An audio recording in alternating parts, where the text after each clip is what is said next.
Glória ao Pai, ao Filho e ao Espírito Santo, como era no princípio, agora e sempre. Amém.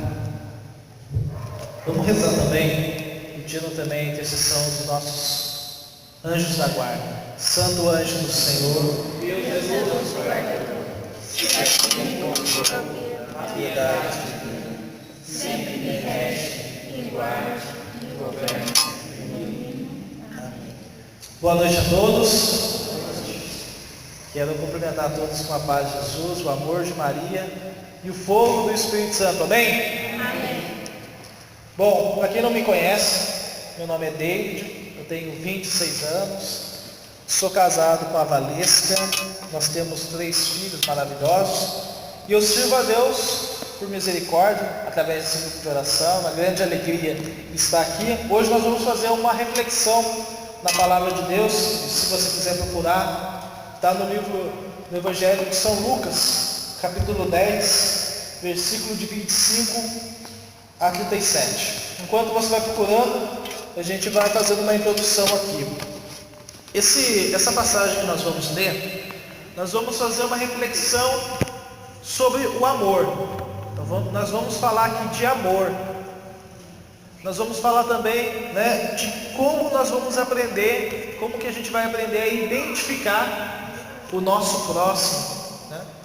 Eu vejo que nessa passagem o Senhor quer nos ensinar e quer que nós saiamos daqui para ensinar outros. Olha, eu vou repetir para você que isso é importante. Essa passagem que nós vamos meditar aqui, eu percebo que Jesus quer nos ensinar. Nós vamos aprender aqui algo novo. E nós vamos sair daqui para ensinar a outros o nosso exemplo, com o nosso testemunho. Então vai ser uma parte de discipulado e uma parte nós vamos sair daqui missionários. Amém? Evangelho de São Lucas, capítulo 10, versículo de 25 a 37. Quem achou, diga amém. Amém. A página da Ave Maria está 1362.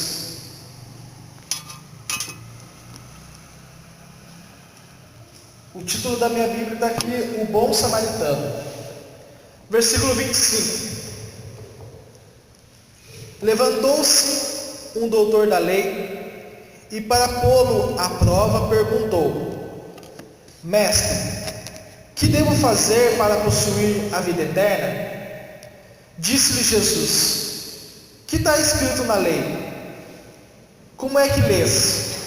Respondeu ele: Amarás o Senhor teu Deus de todo o teu coração, de toda a tua alma, de todas as tuas forças e de todo o teu pensamento, e a teu próximo como a ti mesmo.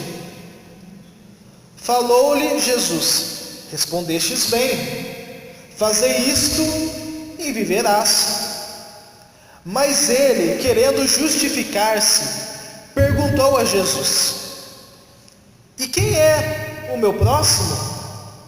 Jesus então contou: Um homem descia de Jerusalém a Jericó e caiu nas mãos de ladrões, que o despojaram e, depois de o terem maltratado com muitos ferimentos, retiraram-se, deixando-o meio morto. Por acaso desceu pelo mesmo caminho um sacerdote, viu e passou adiante. Igualmente um levita, chegando àquele lugar, viu e passou também adiante. Mas um samaritano que viajava, chegando àquele lugar, viu, moveu-se de compaixão, aproximou-se e atuou-lhe as feridas, deitando nelas azeite e vinho. Colocou-o sobre a sua própria montaria e levou-o a uma hospedaria e tratou dele. No dia seguinte, tirou 2 denários e deu-os ao hospedeiro, dizendo-lhe: Trata dele, e quando gastares a mais, na volta te pagarei. Qual desses três parece ter sido o próximo daquele que caiu nas mãos dos ladrões? Respondeu o doutor: aquele que usou de misericórdia para com ele. Então Jesus lhe disse: vai e faze tu o mesmo. Palavra da salvação. Palavra da salvação. Eu convido você a aplaudir essa palavra.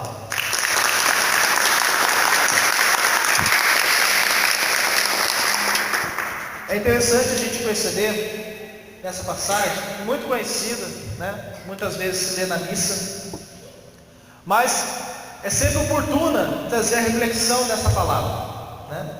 Jesus está lá, um pouquinho acima, um pouquinho antes, ele estava glorificando a Deus, glorificando ao Pai, porque os pequeninos, eles entendiam a revelação de Deus.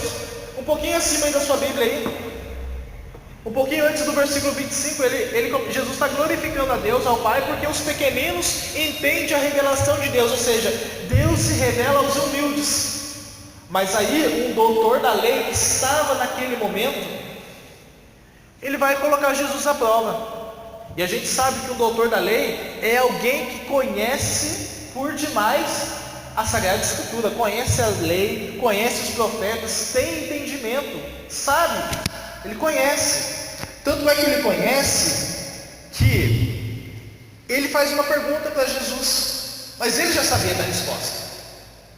Ele queria saber se Jesus sabia.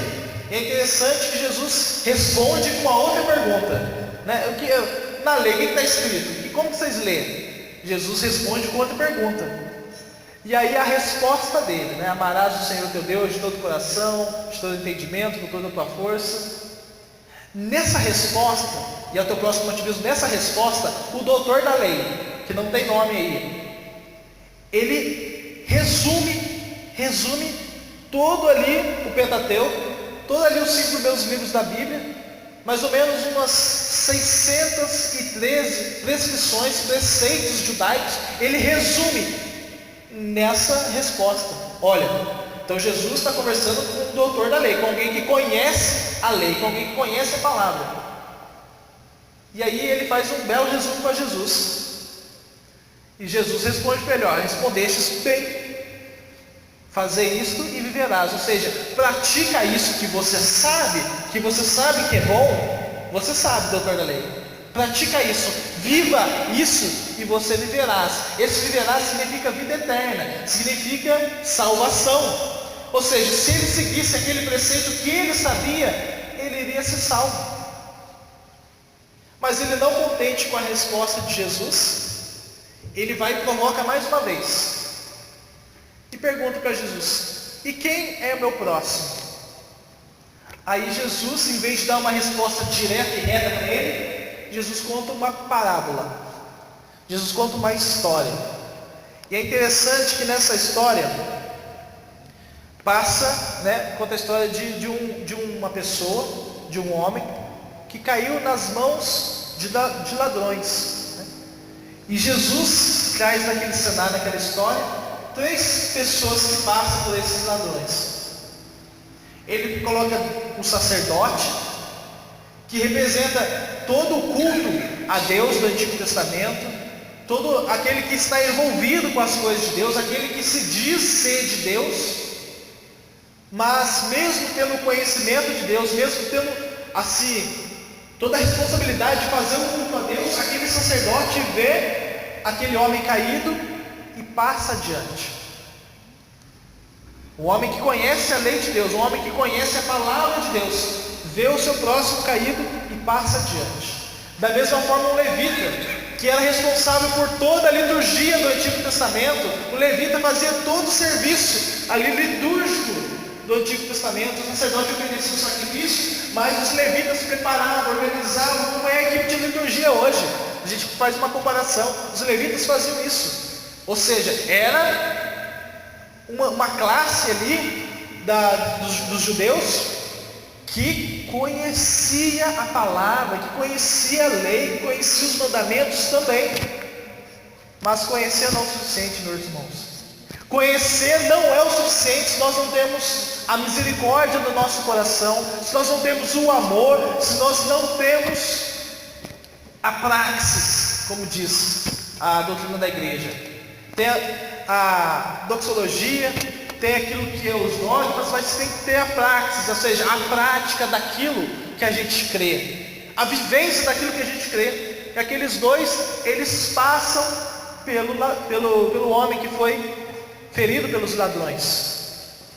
E é interessante que Jesus traz agora um terceiro personagem, que é um samaritano. Eu não sei se você sabe, mas os samaritanos e os judeus, eles não se davam de hipótese alguma. A gente pode até comparar como se fosse católico e protestante, porque cada um tinha uma versão da palavra de Deus, cada um tinha uma interpretação da palavra de Deus, cada um via Deus de uma forma.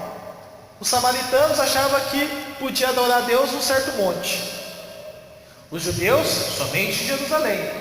Os samaritanos acreditavam somente nos 5 primeiros livros da Bíblia.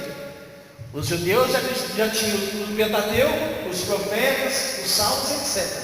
Os samaritanos, eles tinham se misturado com o povo gentio, ou seja, eles tinham ali também enraizado entre eles crendices pagãs. Eles estavam tudo misturado ali.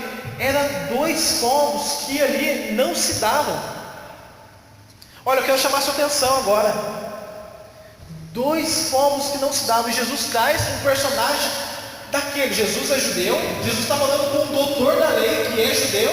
E Jesus traz lá um personagem samaritano, para justamente provocar aquele homem, aquele doutor da lei, de que somente saber, somente conhecer a lei de Deus não é o suficiente.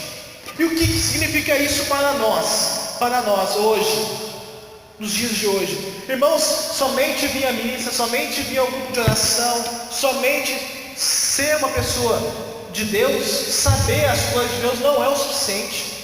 É preciso viver o amor e a misericórdia de Deus. É preciso viver. Porque se nós não vivermos este amor, nós corremos o risco de ser como aqueles fariseus, como aquele doutor da lei. Conhece, mas não vive. E não sabe identificar o seu próximo.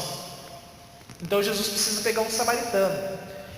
A gente vai entender mais para frente por que ele pega a figura de um samaritano e porque aquele homem, segundo a tradição da igreja, que foi roubado, que foi ferido pelos ladrões, aquele homem é considerado judeu pela tradição da igreja. E um samaritano ajuda o seu inimigo judeu, eles não se davam, né?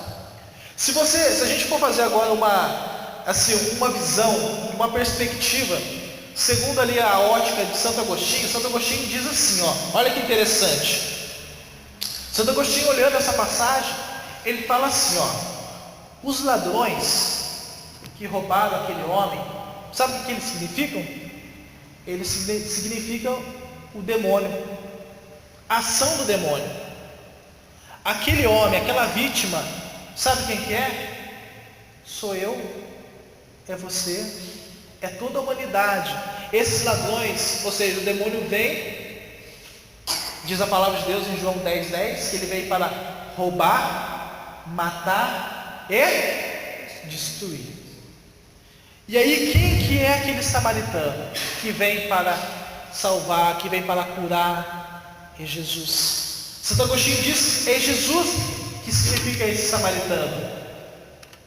E é interessante a gente fazer uma reflexão aqui, que às vezes os pagãos, as pessoas que vivem no mundo, algumas vezes eles têm atos de misericórdia maior do que nós.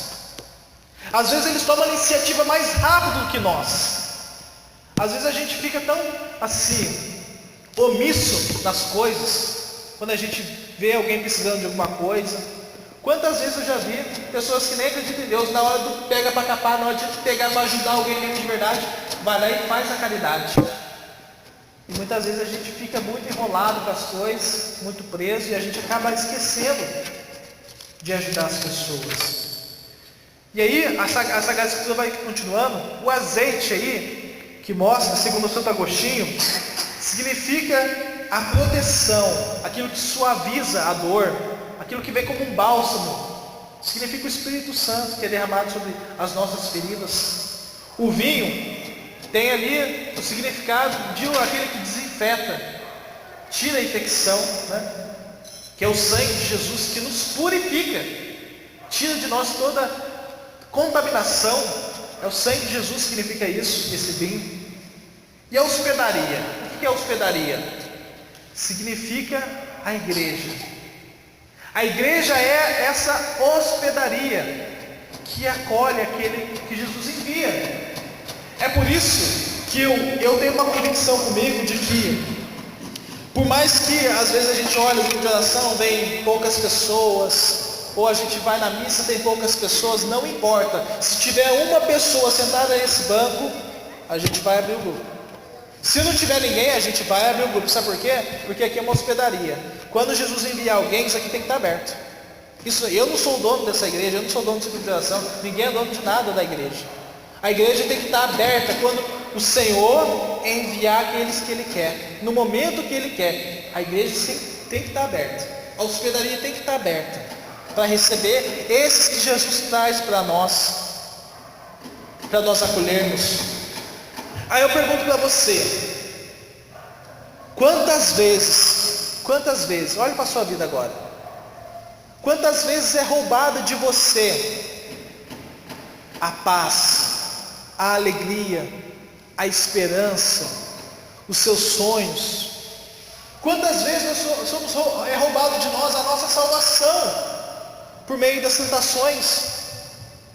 Quando a gente cai, quando a gente é vítima desse ladrão que é o demônio, que vem nos machucar, quantas vezes nós somos essa pessoa ferida pelo caminho, abandonada, machucada?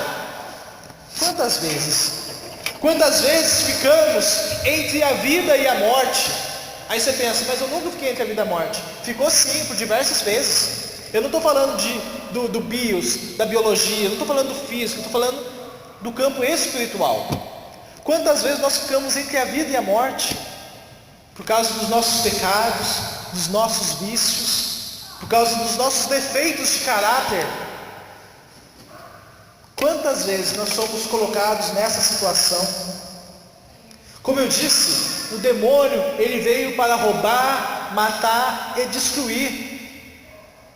Mas Jesus disse: eu vim para dar vida, e vida em abundância.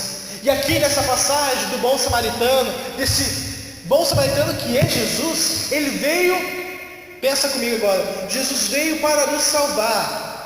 A palavra de Deus vai nos dizer que esse bom samaritano, né, ele está se percorrendo o mesmo caminho que aquele homem.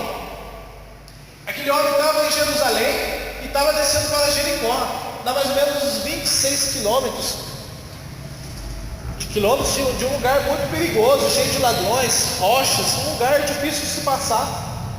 Mas aquele homem também estava percorrendo aquele caminho, aquele bom samaritano também estava percorrendo aquele caminho. Jesus, ele desce dos céus, ele se encarna no seio da Virgem Maria, e ele vem percorrer a nossa vida, ele vem percorrer o nosso caminho, e aí ele nos encontra. Você que está aqui hoje, Jesus está se encontrando com você, Jesus está se encontrando com a sua história, com a minha história. E não importa se você já teve um encontro com Jesus, não importa, porque talvez hoje você esteja como essa pessoa que está machucada, que está ferida, que está entre a vida e a morte. Talvez você esteja numa situação dessa aqui hoje, mas Jesus, ele veio ao teu encontro. Ele veio ao teu encontro. E Jesus não quer saber se você está aqui, se você é batizado, se você é pagão.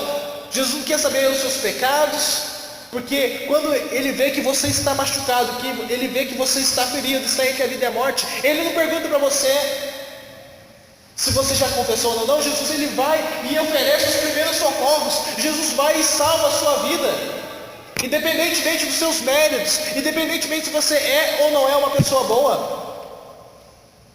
Jesus, quando a gente vê as ações de Jesus, a gente até fica meio confuso, né?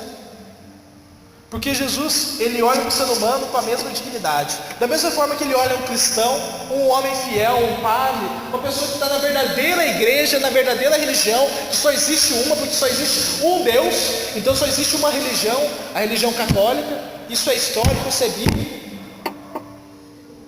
Mas ele olha com amor para a mesma pessoa que é pagã, para a mesma pessoa que é espírita, porque o amor de Deus é igual para todos os seres humanos. Ele ama cada um, independente da religião, mas ele quer trazer para a verdade. Por isso que ele leva a hospedaria, que é a igreja. Ele pega a pessoa lá no mundo, caída, machucada, e ele traz a hospedaria. Meus irmãos, como é difícil hoje alguém querer ficar nessa hospedaria, querer permanecer nessa hospedaria que é a igreja. Às vezes nós estamos machucados, às vezes nós estamos feridos, mortalmente feridos, e nós achamos que nós estamos bem para sair dessa hospedaria, para vir nessa hospedaria somente quando a gente quer. Eu sou só um visitante, eu vou quando eu posso, quando eu quero, eu não preciso ter um compromisso com Deus. Jesus deixou pago naquela hospedaria, e ele deixou por tempo indeterminado. Ele falou assim: quando eu voltar, eu pagarei o resto se ele gastar mais. Nós temos que ter essa consciência que permanecer na hospedaria de Jesus é permanecer na igreja. David, mas eu nunca vou ficar sarado? Não, nunca. Até Jesus voltar? Não. Até você morrer? Não. Você precisa morrer em graça para herdar o céu. Aí sim acaba a luta, aí sim acaba a tentação. Mas enquanto isso, enquanto Jesus não voltar e não solucionar esse problema definitivamente, vai ser uma guerra todos os dias. Mas nós podemos, dentro dessa hospedaria, nos recuperando dia após dia e melhorando. As nossas forças vão voltando, nós vamos ganhando vida, porque nós estamos nos recuperando dessa hospedaria. Essa hospedaria tem 2 denários, tem a Virgem Maria e a Eucaristia, que Jesus deixou para nós, está pago, é um alimento para nós. E aí acontece agora a parte que a gente sai do discipulado e entra na parte que nós vamos nos tornar missionários. Porque essa perspectiva é somente para uma pessoa que está vindo a Deus. Mas muitos de nós que caminhamos com Jesus, precisamos entrar na parte missionária agora, que é o quê? O que é ser cristão? Cristão é ser imitador de Cristo, é ser imitador de Jesus. Assim como São Paulo dizia em Gálatas 2:20, já não sou mais eu que vivo, é Cristo que vive em mim. Ou seja, já não é as minhas ações, mas é as ações de Jesus que eu faço, é a vontade de Jesus que eu realizo, não as minhas mais, mas a de Deus. Ou seja, ele começa a imitar Jesus. Devemos imitar Jesus, devemos fazer o que ele fazia, e Jesus é o bom samaritano. Precisa acontecer na nossa vida a parte, o momento em que nós começamos a nos tornar também bons samaritanos. Deixa eu perguntar para você, no sentido espiritual agora, você que participa da igreja, do grupo de oração, quantas pessoas pelas quais nós passamos, às vezes não está caída assim fisicamente no chão, às vezes está, a gente passa e ignora, mas às vezes a pessoa está caída nos vícios, nas drogas, no adultério, na criminalidade. A gente conhece pessoas assim e às vezes a gente finge não ver. Às vezes a gente devia ser o bom samaritano, nós somos sacerdotes, no mau sentido, no sentido aqui da palavra. Nós somos levitas aqui no sentido da palavra. E nós passamos fingindo que não entendendo. A gente conhece pessoas que estão correndo perigo de morrer, correndo perigo de ir para o inferno devido aos pecados que nós vemos a pessoa cometer. E a gente finge que não está vendo. Isso é muito grave para nós. Nós precisamos nos converter disso. Nós precisamos ter a visão espiritual das coisas. Qual que é a visão espiritual? A gente pensa muitas vezes que essas pessoas que cometem esses erros, eles são culpados. Mas a gente se esquece que eles também são vítimas. Vítimas desse demônio, vítimas desses ladrões, que assim como eles nos machucam, ele também machuca os outros, e a gente pensa que essas pessoas são os desgraçados, são os malditos. Não! Eles são filhos de Deus que estão escravizados no pecado, estão sendo enganados pela serpente a comer o fruto proibido. Eles estão sendo enganados, mas nós, com um olhar carnal, com um olhar humano, a gente somente olha o pecado da pessoa e condena. A gente esquece que eles são vítimas desses demônios, que como ladrão rouba toda a nossa vida. Nós precisamos transformar o ódio em amor. Essa parábola, ela é toda baseada no amor, todo no amor. O amor de Deus, a forma como nós amamos a Deus e ao próximo. Amar a Deus para os judeus, sem problema. Agora o próximo, porque os judeus tinham problema com esse negócio de próximo. E às vezes a gente também tem isso. A gente acha que o próximo é a pessoa que está perto da gente. Mas Jesus, no Sermão da Montanha, fala assim: ama o seu inimigo. Amarás o seu inimigo. Não somente aqueles que vos amam, mas também os seus inimigos. Orai por aqueles que vos perseguem, diz Jesus. É uma outra perspectiva, é uma outra mentalidade. Aquele judeu, quando ele vai responder para Jesus, quem é o próximo? Jesus pergunta para ele, quem é o próximo? Quem foi o próximo daquele homem caído? Por orgulho, ele fala assim, aquele que usou de misericórdia. E quem foi que usou de misericórdia? O samaritano. Mas ele nem fala que é samaritano, porque ele é orgulhoso. Ele nem fala que é samaritano. E nós precisamos colocar na nossa cabeça essa visão do próximo. Porque o próximo, meus irmãos, a gente pode ser até o nosso inimigo. Olha como que as coisas acontecem. Eu até marquei aqui, ó. Quem é o nosso próximo? Quem é o nosso inimigo? Nós não temos inimigos, segundo a palavra de Deus. Segundo a palavra de Deus, o ser humano não tem inimigo. Você tem uma pessoa que não gosta de você, mas ela não é a sua inimiga. Que o nosso único inimigo é Satanás. Nosso único inimigo é Satanás. Diz o livro de Efésios, capítulo 6, versículo 10. Não é contra a carne nem contra o sangue, mas contra os principados e as potestades. Então a nossa força, o nosso combate tem que ser contra o mal, não contra as pessoas. Percebe para você ver, a gente já está encerrando, como que o pecado original de Adão e Eva distorce a nossa visão, distorce o nosso interior. Vou dar um exemplo para vocês verem, ó.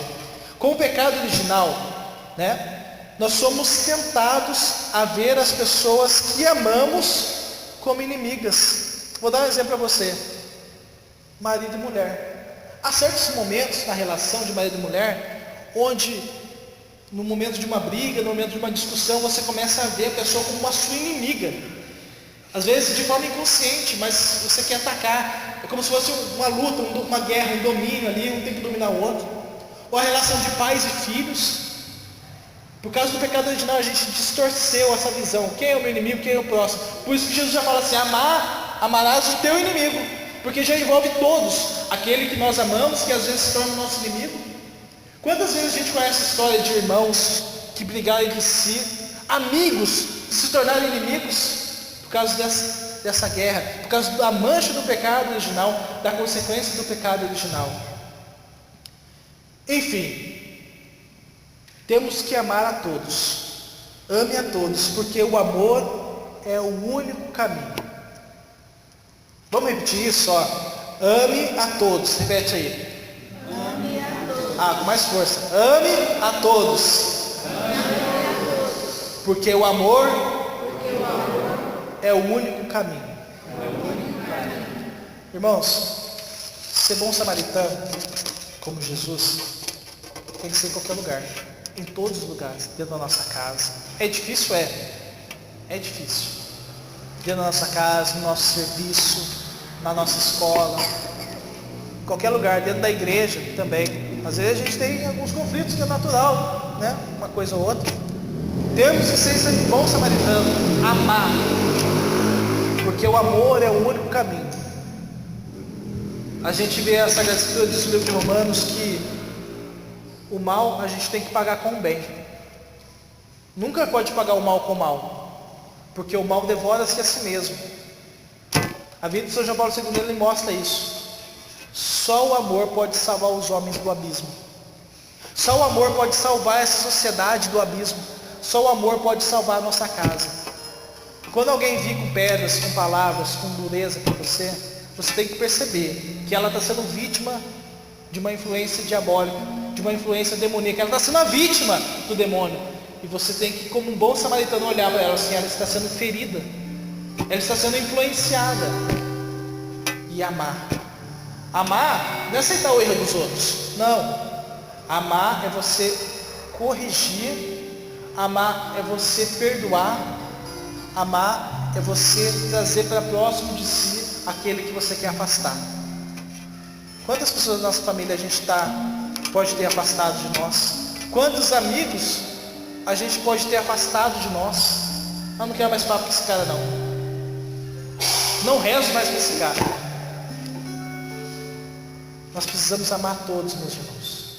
A todos, porque o amor é o único caminho. Olha, Jesus estava percorrendo aquele caminho. Ele percorreu o caminho que é o nosso caminho. Ele percorreu o caminho que é o nosso caminho, que é o meu caminho, que é o seu caminho. Por isso ele nos encontrou. E nós devemos imitar Jesus. Temos que percorrer este caminho como um bom samaritano, que fez o mesmo caminho que aquele homem encontrou ele. Nós temos que fazer o caminho do amor na vida da nossa família, dos nossos pais, dos nossos filhos, dos nossos amigos, dos nossos colegas de serviço. Nós precisamos percorrer o caminho do amor para que quando nós encontrarmos situações em qual esses jovens, essas pessoas estão feridas pelos ladrões, nós possamos estar prontos para socorrê-los. Amém? Amém? Amém. Louvado seja o nosso Senhor Jesus Cristo. Para sempre.